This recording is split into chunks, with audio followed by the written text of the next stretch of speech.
అందరికీ నమస్కారం అండి. Welcome to our channel. 2025 సంవత్సరంలో చైత్ర వసంత నవరాత్రులు ఎప్పటి నుండి ప్రారంభమై ఎప్పటితో ముగుస్తున్నాయి? కలశ స్థాపన చేయాలనుకుంటే ఏ సమయంలో చేసుకోవాలి? మంచి ముహూర్తము ఏ సమయంలో ఉంది? ఎప్పటితో ఈ నవరాత్రులు ముగుస్తున్నాయి? ఎటువంటి అలంకారాలలో అమ్మవారు దర్శనమిస్తారు అనేది పూర్తి వివరాలతో ఈ వీడియోలో తెలుసుకుందాం ఫ్రెండ్స్. ఎక్కడ వీడియో స్కిప్ చేయకుండా చూడండి. వీడియో నచ్చితే లైక్ చేయండి, షేర్ చేయండి. ఛానల్ను తప్పకుండా సబ్స్క్రైబ్ చేసుకొని నాకు సపోర్ట్ చేయండి ఫ్రెండ్స్.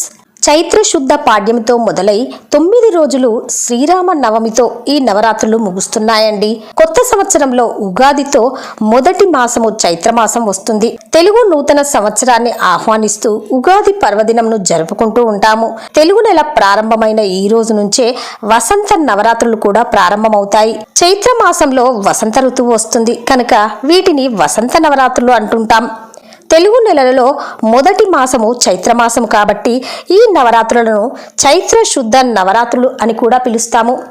అంతేకాకుండా గర్భ నవరాత్రులు అని, శ్రీరామ నవరాత్రులు అని కూడా అంటూ ఉంటామండి. శ్రీరాముల వారు తల్లి గర్భంలో ఉన్న చివరి రోజులు కాబట్టి గర్భ నవరాత్రులు అని, చైత్ర శుద్ధ పాడ్యము నుండి నవమి రోజు ఆయన పుట్టారు అంటే చైత్ర శుద్ధ పాడ్యమి నుండి నవమి వరకు ఆయన పుట్టే వరకు ఉన్న రాత్రులు కాబట్టి రామ నవరాత్రులు అంటూ ఉంటామండి. ఇలా రకరకాలుగా వసంత నవరాత్రులను పిలుస్తూ ఉంటాము. ఈ వసంత నవరాత్రులలో లలితా త్రిపుర సుందరి దేవిని మనం పూజించడం జరుగుతుంది. ప్రతి సంవత్సరం మనము 4 నవరాత్రులు జరుపుకుంటూ ఉంటామండి.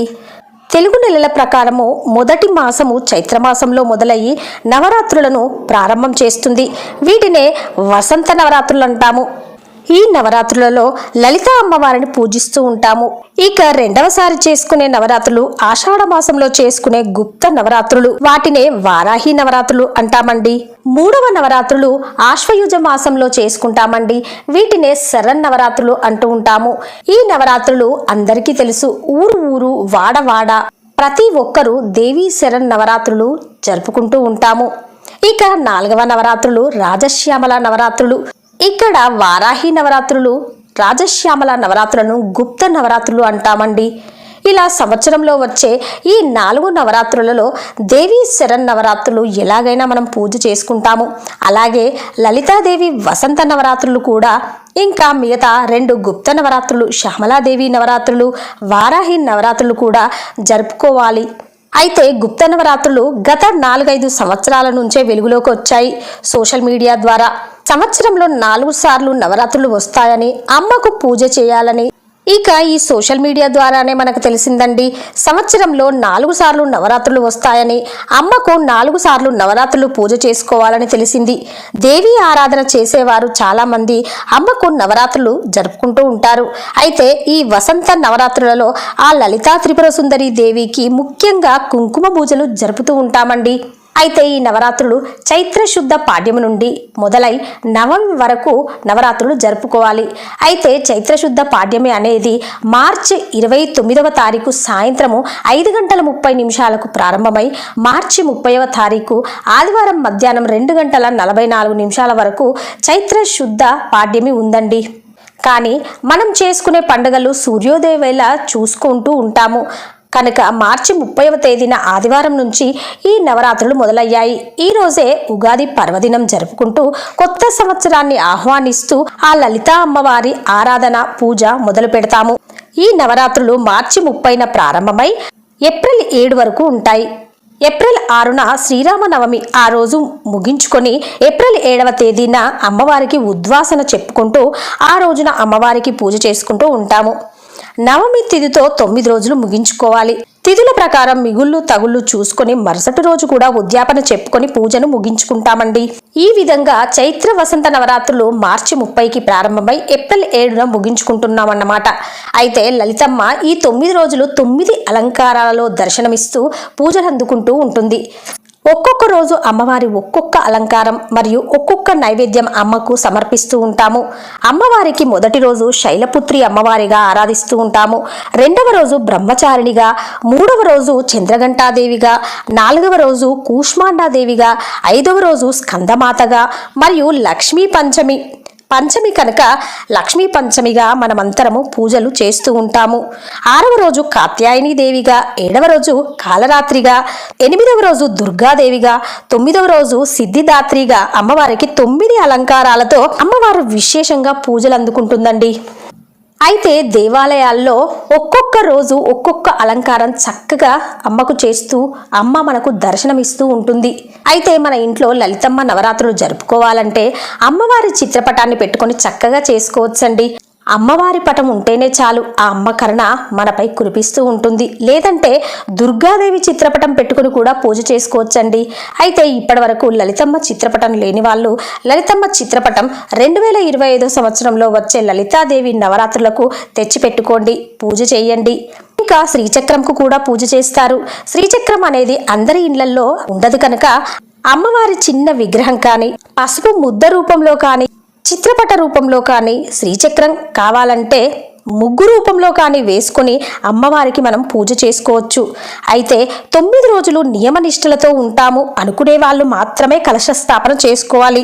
ఈ కలశ స్థాపన ముహూర్తము మార్చి 30వ తేదీ ఆదివారము ఉదయము 6 గంటల 10 నిమిషాల నుంచి 10 గంటల 22 నిమిషాల వరకు ఈ కలశ స్థాపనకు మంచి ముహూర్తము ఉందండి.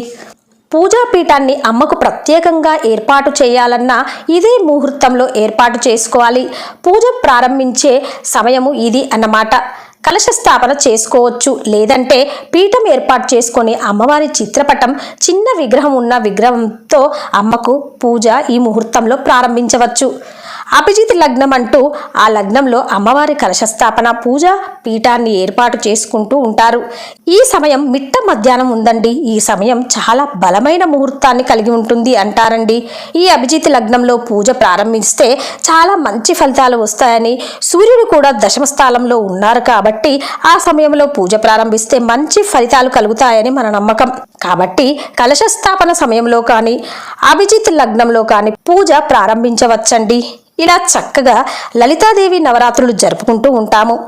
ఈ లలితా నవరాత్రులలో మొదటి 3 రోజులు దుర్గాదేవిగా, తర్వాత 3 రోజులు లక్ష్మీదేవిగా, ఆ తర్వాత వచ్చే చివరి 3 రోజులు సరస్వతీదేవిగా లలితమ్మ పూజలు అందుకోవడం జరుగుతూ ఉంటుంది. లలితా త్రిపుర సుందరీదేవి త్రిశక్తి స్వరూపినిగా పూజలు అందుకుంటూ ఉంటారు.